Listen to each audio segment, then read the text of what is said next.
Hey, what is it, guys? Well, based around Marco Tio's list, I don't know if I butchered his name, but I think I got it right. I decided to play Zodiac locals for the Winterton event, and I actually came first because of literally all the cock blocks in this deck. It actually can do stuff, which is probably really unexpected because I thought after like Dragon and Broad Bull got banned, this deck would just cripple and cry in a corner. But it seems to be pretty good. I ended up going up against a True Draco Invoked, which I 2-0'd that. And then another True Draco player won first game, lost second game because I've just ran out of resources and it's hard to beat over a Masterpiece when he's not popping stuff. Then the third game I went up against Heroes. That was literally the most stupidest game because I normal Thoroughblade and was literally beating him down with a broadbow equipped with Thoroughblade attacking directly until I eventually won. It's a bit of a boring game. And the last game was against Zombies, which slight saltiness on my opponent's part because first game I had a lot of control because I had all the floodgates, all the answers to everything, Unending Nightmare, Mistake, Anti-Spell Fragrance, so I had like complete answers. And it literally turned down to two Mrs. Radiance attacking for game, so pretty much, yeah. Second game, she completely OTK'd my ass. I didn't go first, so I didn't have any floodgates, and he already had Omegas and things like that, so I was already playing cards down. Third game, quite funny because I opened all the floodgates again. I opened in the Imperial Order that I sided, and yeah, Imperial Order is really good against zombies. So yeah, it's kind of it. So I'll just get straight into the deck, I guess. So I ran 3 Ash Blossom. It was just amazing. I only really used this against the True Draco Invoked players. I actually sided one of these out against the hero player because I really didn't care and I just needed some more back row in. 2 Gamazils. This is just literally to get rid of Masterpiece because even though you can make really big monsters in this deck and recover your field quite easily, Masterpiece is still annoying to get past, and of course this actually helped me get past Minerva without triggering its effect, so it helped.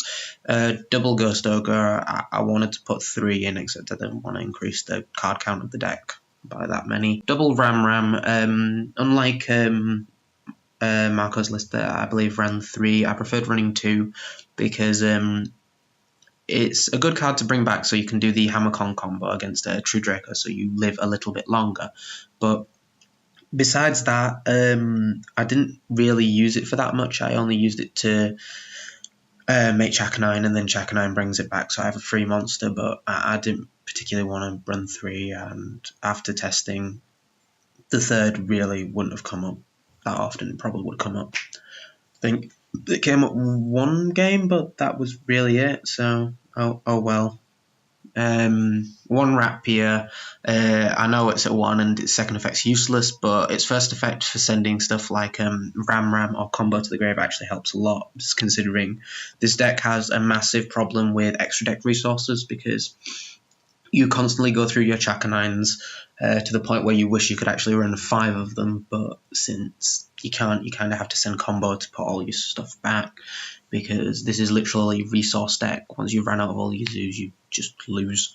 Thoroughblades, free draw power, get rid of the zoos in my hand. I've even on some occasion got rid of Whiptails out of my hands just so I can get into my back row, because once you have your zoo monsters established on board, all you want is back row. You don't really want anything else. Whiptails, because this card is amazing. Free banishing, who wouldn't want to run it? Triple tanky, pretty standard. Double desires, you run 3 of virtually everything, and subtracting that 1 game where I was up against Magician Pendulum when I was in the testing phase of this and banished triple Whiptail, you don't really banish too much of what you need because most of your banish stuff is like, well, as you can see, spells and traps and like the occasional Ghost Ogre and Ash and like 1-off Whiptail. So since you run multiples of everything, it doesn't really matter what you're desiring away, and half of the time, surprisingly enough, my opponent doesn't Ash this because they've already Ashed like the Tenki or Barrage, so I still have follow-up plays.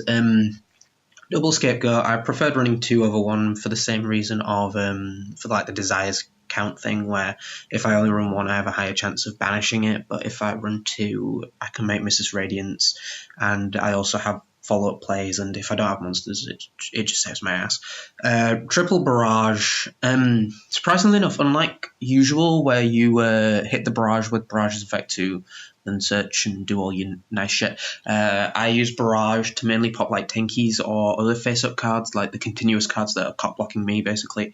So like if my mistake is face-up and have tanky in hand, or I don't need my unending nightmare anymore, or whatever, I use barrage to pop that, solely for the fact that I would prefer to have barrage on board so that I can actually get to my other zoos, because that's like the small issue of this deck. That's how I ended up losing first time I was testing with this deck, because I kept using barrage to pop itself, and then I'd just run out of zoos to draw because I have so many back row, and it's hard to draw into zoos when like most of your deck is back row.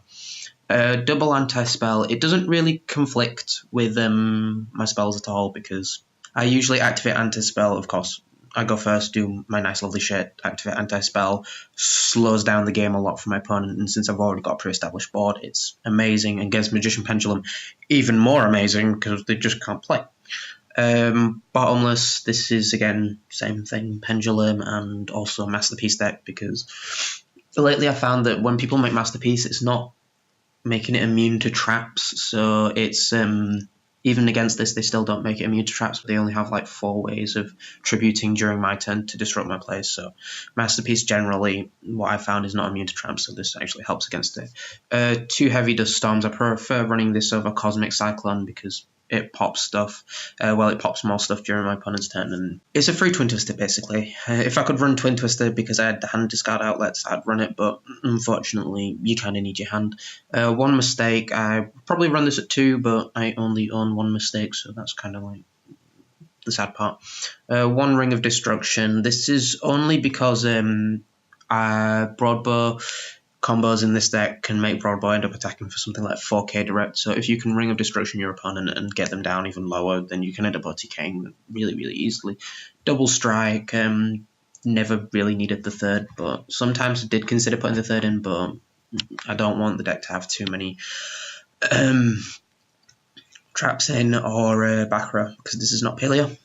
1 Solemn, 2 Stormy Mirror Force. I ran this over Drowning and Quakening because there were very few times where my board was left wide open for my opponent to attack me directly, so Drowning obviously wouldn't be run there. And in the case of Quakening Mirror Force, I wouldn't need it per se, because since I do the Chakanine plays and bring back Thoroughblades and things like that, I prefer to want to attack my opponent directly so I can OTK them as quick as possible, because even though this can survive grind game against it, like Magician Pendulum, things like that, it doesn't do as well against grind games, so I prefer just bouncing everything back to their hand, and then I can just start attacking directly with all my monsters, that big 2/4 Mrs. Radiant. 2 Unending Nightmares. This is for Brilliant Fusion and Magician Pendulum, because that stupid trap card, the effect still triggers when stuff doesn't get destroyed. Damn, that card's annoying. This just gets around it, and it's basically like another Heavy Dust Storm for me, so it's amazing. And then 2 combo. I bumped it up to 2 instead of running it at like the original 1 for the old zoo thing. Is because I really need its Pot of Avarice effect, and because of Desires. Because if Desires were if I just ran it at 1 and Desires it away, I'd lose the game. Because I go through my extra deck really, really quickly. There have been moments in time where I've literally only got like 3 extra deck cards, and that'll be like 2 Broadbow and a Hammerkong, because I've gone through everything, including the Proxy Dragon. So I actually need that to be able to get my resources back. So it's really helpful in that sense, and also just like attaching Whiptail just to stop your opponent from doing shit. Amazing. Ignore the side deck because this isn't the up-to-date side deck. Still tweaking on that. Don't actually know what I'm going to put in it. But the extra deck's pretty standard. 3 Bobo because attacking directly for like huge amounts of damage, it's really easy to end up with like 2 Thoroughblades and a Whiptail, or at least 2 Thoroughblades and a Mrs. Radiant on board, so you can do lots of damage directly. I think the highest amount of damage I've so far done directly, I think, was something like I think it was 6-2 that I did direct, and that was during like my second or third turn, so it's really easy. Chaka 9, the one that's amazing in this deck because it brings back the Ram so that I don't like lose all my resources, because if my opponent Black Roses me, Dark Horse, Slumbers, whatever, I have the Ram to bring back my zoos so I can live a little bit longer, and it's really, really good in that sense. 3 Hammer Kong. This has literally become the new Bobo because I overlay into this first and then go into like my Tiger Mortar and Chaka 9 plays, but it's still good for like the old-fashioned combo where you'd make Chaka 9 and this equipped with Ram against True Draco to live a bit longer, but it's fine. It's fine. It's still good. Tiger Mortar. This is the card that makes the freakishly huge attack monsters with Thoroughblade and Whiptail, so it's just really good. 2 Mrs. Radiant. I was tempted to put this up to 3, but I don't know what to take out for the third. I might actually end up taking Hammer Kong out for the third Mrs. Radiant. But so far I've only summoned 2, and it's fine at 2. 1 Proxy Dragon. This is for like the stupid scapegoat combo where you basically make Mrs. Radiant Proxy, and then you have a Ram attached to Proxy, so even if your opponent tries to destroy your board, you still have the Proxy Dragon, so it's fine. It actually protects all your stuff. So that's really Zoo. In a nutshell, it's not as broken as it used to be with all the like 3 Roble and Dryden that disrupt your opponent's plays constantly. It's just like a really, really consistent rank 4 deck that can just spit out big-ish monsters and make you be able to do really, really cool shit. So thanks guys for watching.